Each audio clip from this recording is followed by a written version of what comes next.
Hello chess fans, today I want to bring you one instructive game played in Croatian National League, and it was a very interesting game with a very nice end, and it was played in a classical 4 knights variation that you all saw many times, and it was played many times, especially at the beginning of 20th century. It was played by many great players such as, I don't know, Rubinstein, Alekhine, Capablanca, Lasker, and so on and so on. It's a very famous and old position. Okay, so in this position I played bishop to b4, which is the old traditional move. Today maybe they play knight to d4 oftentimes, then bishop to b4, but it's another type of position and another way of playing this position for black, and I choose to play a classical line. Okay, after some more moves we have this position.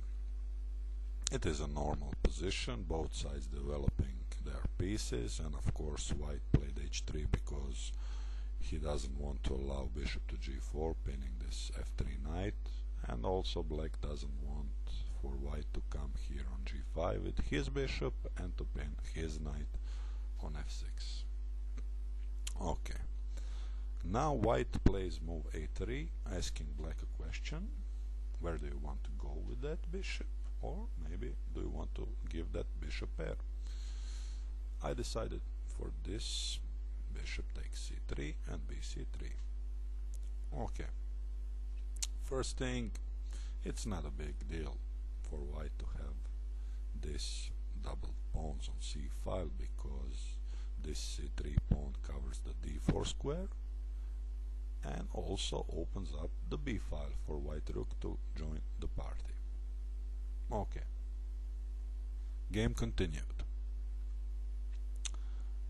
Normal developing bishop e6, and now my opponent surprised me with his next move.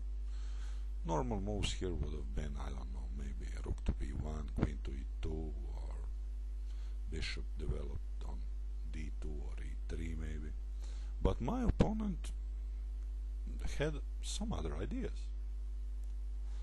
He played knight to h2. Okay, first, when I saw this move, I was happy, because white is moving his knight away from the center to the edge of the board, which we were told when we were kids it's not a good thing to do, because knight on h2 controls only g4 and f3 squares, and on f3 has many more options to go. So I played d5, hitting the center right away. My opponent took, and I took here with the knight. My computer suggests maybe I should take with the queen, because in that variation black doesn't allow white to take on c6 and double his pawns, but it's not a big deal to have a double pawns, as you will see. White took on c6, bc, and here he played c4, kicking that knight away from the center. All normal moves. Knight to e7. Of course, black wants to reroute this knight to g6, or maybe even to f5, and later on d4, because you see now when white moved this pawn from c3, d4 square left unattended, and maybe it can become weak square. Okay, white played queen e2, hitting e5 pawn, developing his queen, perfectly normal move. I defended the pawn, and he went bishop to b2. Okay, I will stop here. Bishop b2 looks pretty normal move, and a tempting move to play for white, because now the e5 pawn is attacked twice and is defended only once. but it was not such a great idea for white to go bishop b2. Why? Because he left this c1 h6 diagonal, and now I have a very strong and very good move, and I played it, and it was queen to g5, and now suddenly white realized that he may get to trouble if he isn't careful, because not only I'm threatening knight to f4, hitting the queen and checkmate, but also black brings his queen to the king side, and maybe in the future he will have some tricks. Now in this position, maybe bishop takes h3 is a threat also, because you know this king is on the g file and this g2 pawn is pinned. So white understood that and went back. Okay, sorry, I'm going back, and I will hit your queen and see what you will do.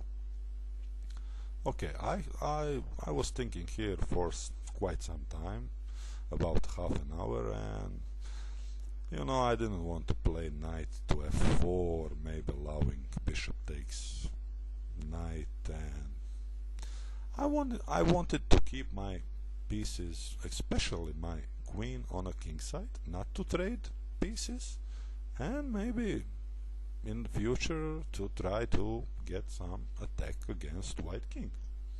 So I played move queen to h4. Okay, here objectively this is not the best move, but practically it's a very good move, because that queen on h4 is very annoying piece. It's not nice when your opponent brings his pieces around your king. You don't feel well. So white plays knight to f3, which is the best move, hitting my queen, bringing that knight back, and now I played queen h5, which was my idea, to keep the queen on the king side. And also here in this situation you can also see that this knight on f3 is pinned, because the queen on e2 is undefended, so the knight cannot move because queen will fall. Okay, white here took some time and he was thinking what to do, and he came out with a plan that was not such a good plan in the end, and you will see why that is. He played king to h2. Okay, it was suggested later after the game, and when we analyzed, and computer also agrees that rook e1 move was the way to go for white, because now white is pressuring on e5 square, and after some moves like f6 he has this queen e4 hitting c6, and black is I think obligated to play bishop to d7, doesn't want to give that pawn on c6, because then these other pawns on queen side will likely fall and black will be much worse, and now white can simply develop and play something like this, and here white has some advantage. But my opponent in this position decided to try to get some things going himself on a king side, and he played a move king to h2. What is the idea of this move? Okay, it's obviously that white wants maybe to go g4. He cannot go g4 right away, because I can simply take on g4 and this h3 pawn is pinned, but maybe he can play rook g1 and g4, and my queen here on h5 will be in some trouble. Okay, but this plan is a bit slow, and I managed to find a nice way to get in the white position. So I went knight to h4. First thing, this knight on f3 is pinned, and it cannot take on h4 because the 2 queen is falling. That is the first thing. And the second thing is, as you will all see, the idea I saw, and it was completely missed by my opponent, and he went here queen to e4, natural move, unpinning, moving away that queen from that nasty pin and hitting the c6 pawn. And also white doesn't mind if I take knight f3, queen f3, exchange queens and open the g file, because then the rook comes to g1 and this bishop is very strong and white stands clearly better. But it wasn't my intention to exchange pieces, no. I had here some other idea.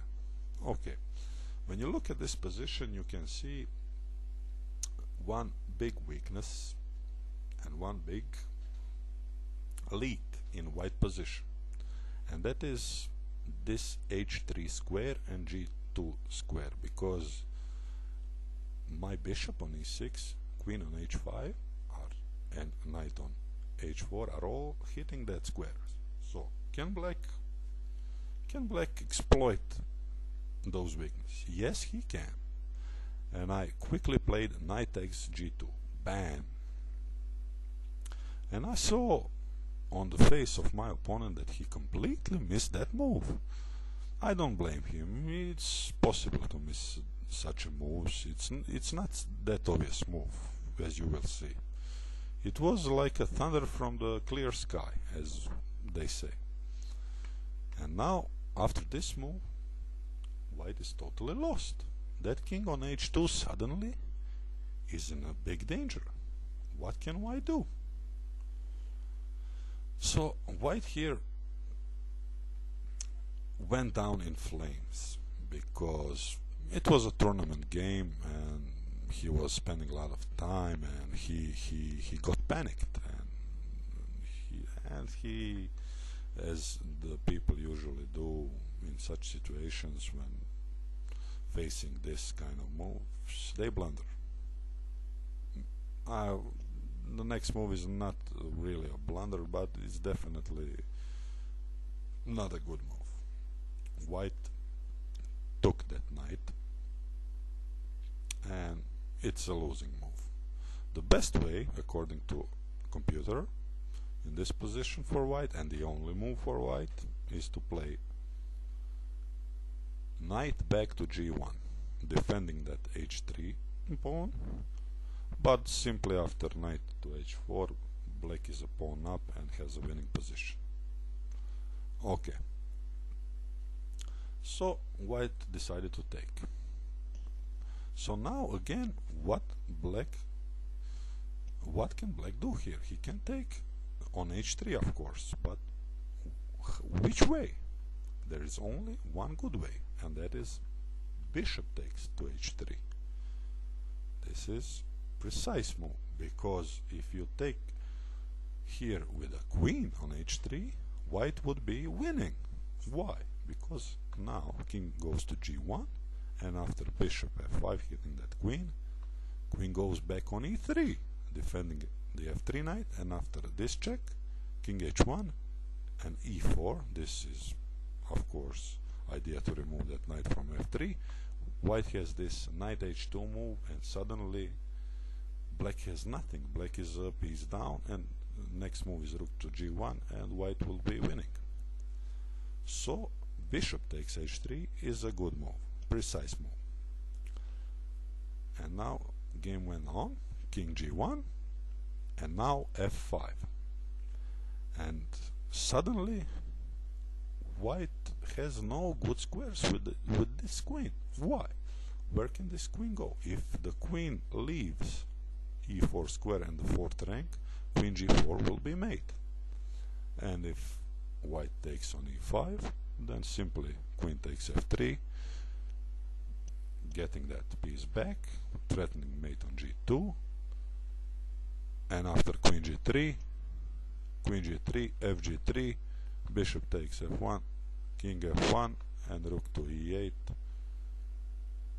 My opponent resigned, because it is a lost position. You can play a few more moves, but it's easily winning for black, because black is an exchange up and also a pawn up. So it's easily winning for black, and That's the way how the game ended. I hope you like this game. Please excuse me for my mistakes because my English is not that best, but I hope you enjoy the game and see you next time.